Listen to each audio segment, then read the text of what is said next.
Hey everyone, welcome back with being on Mac. Today we're gonna start another new playthrough on Fighting Friday. It's gonna be Mortal Kombat Shaolin Monks, and as you can see, we're playing as Smoke. Now Smoke originally was never supposed to be a playable character in this game. He's actually just a character that is a reference to him being in Mortal Kombat 2 in the background of the Living Forest. And the Living Forest level in this game, there's a secret area you can find, and then you can do, 5 missions for Smoke that gets you, shit, I don't even know what it unlocks. It unlocks Mortal Kombat 2 if you complete all of them.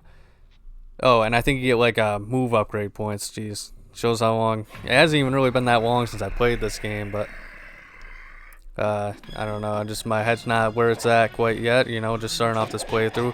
I've already done, a playthrough with, Johnny Cage on this channel, and on my other channel, my main channel should still have the Mortal Kombat Shaolin Monks Reptile playthrough, which is my first one that I ever did in this game on YouTube. And, at some point I will be uploading that to, this channel. I'm just not sure when. It's probably going to be one of the last playthroughs I upload, just because, honestly, it was more of a recent playthrough. So, I'm trying to do it, somewhat where it's like, the oldest playthroughs get re-uploaded first and stuff like that, or if it's playthroughs that make sense because I'm doing multiple playthroughs at the same time. That's also a thing as to why some of the SpongeBob ones were uploaded when I was playing the SpongeBob movie and this, that, and the other thing. So, but all that long explanation of stuff you don't really give a shit about out of the way. So obviously we're playing a Smoke, and really all he's supposed to be doing is he's just supposed to admit, he's just supposed to stand there and admit Smoke. That's it.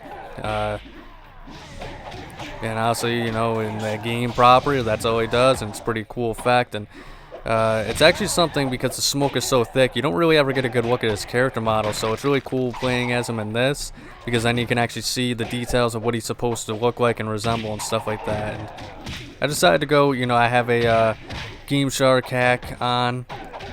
Well, actually, it's patch codes for PS2, Emulator PCSX2.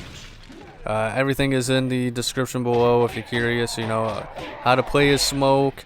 I'm going to also, share where I got this information from, in the first place, because, I got it from, YouTube and stuff like that, looking up things and finding character models and stuff like that. And there's a lot of information down there that I'm going to put in the description if you want to play as, any of these characters down below.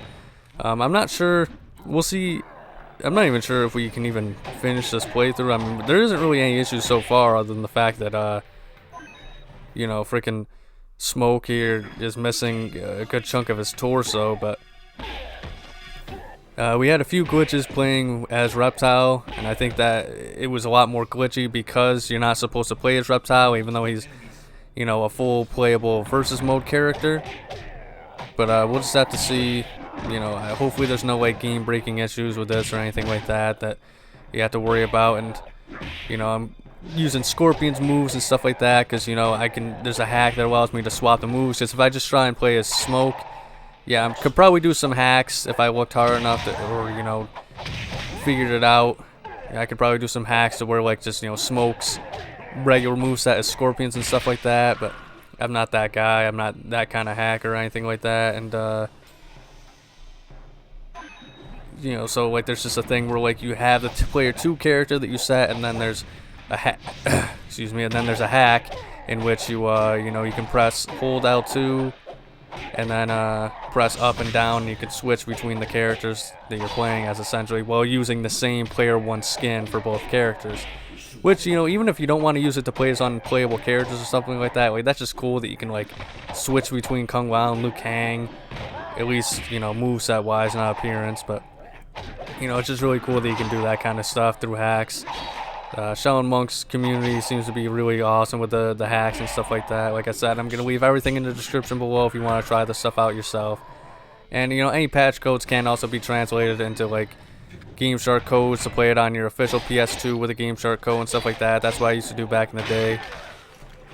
And, it's pretty simple stuff. And if you need help with it, I'll just tell you real quick in the comments how to decipher the code and stuff like that.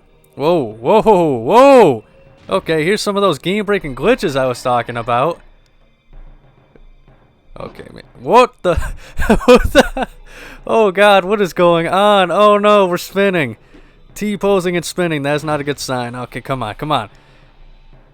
Okay, now we're falling up and getting. We can't get back up. Come on, you can fight it. There's got. Okay, okay. I think we got it. I think as long as we keep moving, we can get out of here.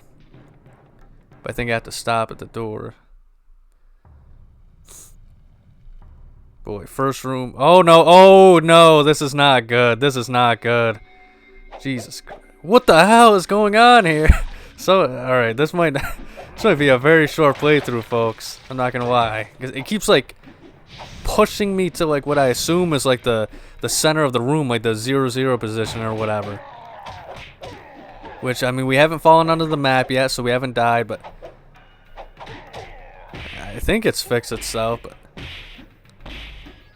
I don't know. This might not be a very long playthrough, unfortunately, folks.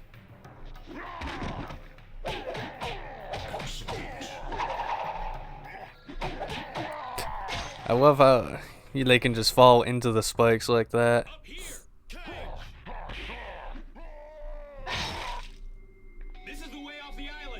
Man, this is such an awesome game, though. Like, this is the third time, like I said, I'm playing this on my channel. You know, obviously with different characters, but holy smokes, man! This is one of those games. It's like a comfort game. I can't get enough of it.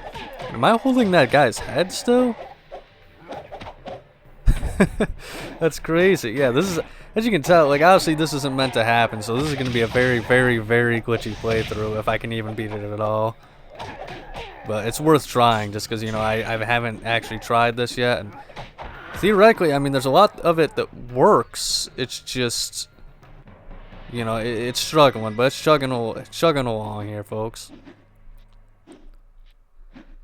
But I don't know. It seems like weapons in particular maybe is the issue here that smoke does not react well to. That and apparently having Scorpion's moves. I don't know. Maybe like after we beat this level or something like that, his torso it'll come back. But yeah, other than that, I mean, as you can see, we get a really cool look at this character model that you would otherwise not really get, because the living forest is a very dark area and he's, you know, surrounded in the dark smoke and stuff like that. And it kind of does suck that it's tied to his character model, because like his actual move animations rather than his character model, because it would have been really sick if like just the whole time we're playing the smoke emits from his body.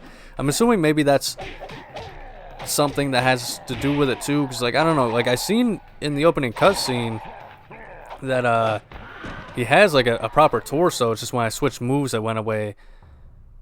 So I don't think it has anything to do with like this character model in particular, but I could be wrong. I kind of hope I'm you know, it's not something to do with like, you know, anytime I switch movesets and his torso goes, but I mean, it is what it is, you know, you gotta do what you gotta do. And obviously, you know, the best part about this move swapping thing and being able to play as anybody is you need to play as like one of the four main characters, because you know, that way when it comes to the fatality, the multality, and the brutality spots, you know, obviously you need to have someone with all those moves to be able to progress. So I'm thinking maybe after that, I mean, I picked Scorpion in particular because obviously like in the old MK games like Trilogy and MK2 and stuff like that, they were like pretty much, the ninjas were kind of just like recolored Scorpions, like they had the same moves and stuff like that. So I feel like this is fitting, but maybe I'll even change up my characters a little bit. But if I do that, it's probably not going to be until after I you know, get past the part in the living forest.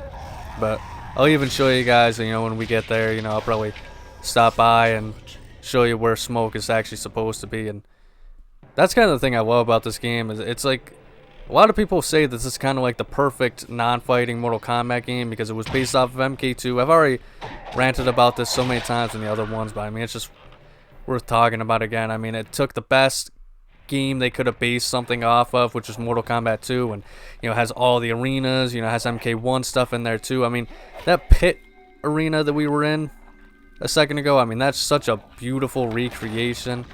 And I feel like around these times, instead of reimagining areas, a lot of games would try and recreate things one-to-one, you know, kind of like with the Resident Evil remake as well, you know.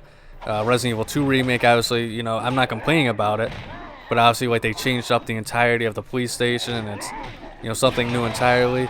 Whereas, you know, Resident Evil remake, the first one, obviously, you know, it's just the first game with better graphics and some added rooms, you know, just things added on rather than anything being taken away or super, you know, changed drastically or anything like that. And that's what I love about, you know, this. It was so awesome seeing essentially what you would imagine what their vision was whenever they were creating it, because you know, obviously, you know, graphics back in the 90s and stuff like that, they were trying to get things to a point to where, you know, it was pretty much they had to do things within, you know, reason and limitations. And nowadays, you know, obviously they can pretty much create whatever they want. But you know, the PS2 era was probably like you know, I still say that's probably one of the best eras in gaming, just because, you know, it was finally they reached, you know, that point in which they were kind of able to make pretty much almost anything they wanted to make. And you know, anybody could do it almost, so there's a lot of more variety in the games you could, you know, make, and companies and stuff like that. And it wasn't extremely expensive yet, you know, we didn't hit that HD era yet, so, you know, there was pretty much games for any type of person out there that you wanted. And, you know, it wasn't about, you know, an indie game or anything like that. And it still was like, you know, it still felt like video games were made for, you know, gamers rather than, you know, being had by, you know, corporates and corporations, stuff like that, and investors who just want a return on profit and stuff like that. And obviously you could still make sports games yearly, every single year at this point, and they wouldn't be, you know, messy glitch fests. They could be, but for the most part, you know, you could still make a really good sports game and have it work and properly function and stuff like that.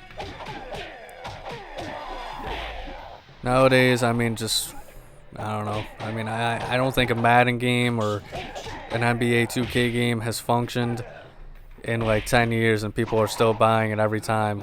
It's the definition of insanity. Buying something again, you know, next year and hoping for different results.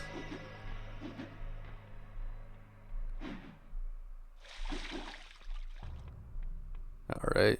This jump always gets me. Just a little pain in the ass. Okay, there we go.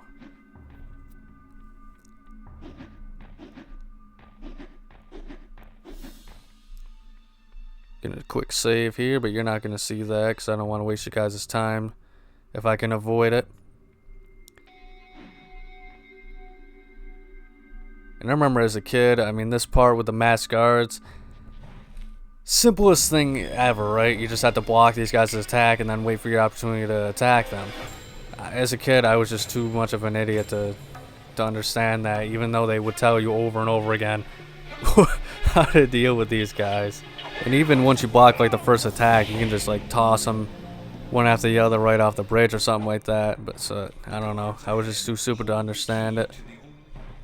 But I don't know, even when it comes to this game, like I said, it's like a love letter to the whole series, you know, especially the first 3 games. Well, the first 2, I should say, but there's a few references to like characters in the 3rd game too. And, you know, I think a lot of times those are just the best games. MK9 is also one of the best ones because of that too. And the references, the Easter eggs, the secrets, and the passion that's involved in it. I mean, it's just beautiful, man. I just don't think that they kind of have that ability anymore and stuff like that to kind of do those kind of things. But that's going to be all for today's playthrough, guys. So thank you so much for watching. If you enjoyed, like and subscribe. Check out next week's episode on Playing Friday, where I play through the Wuxi Academy. But above all else, please remember to have a nice day.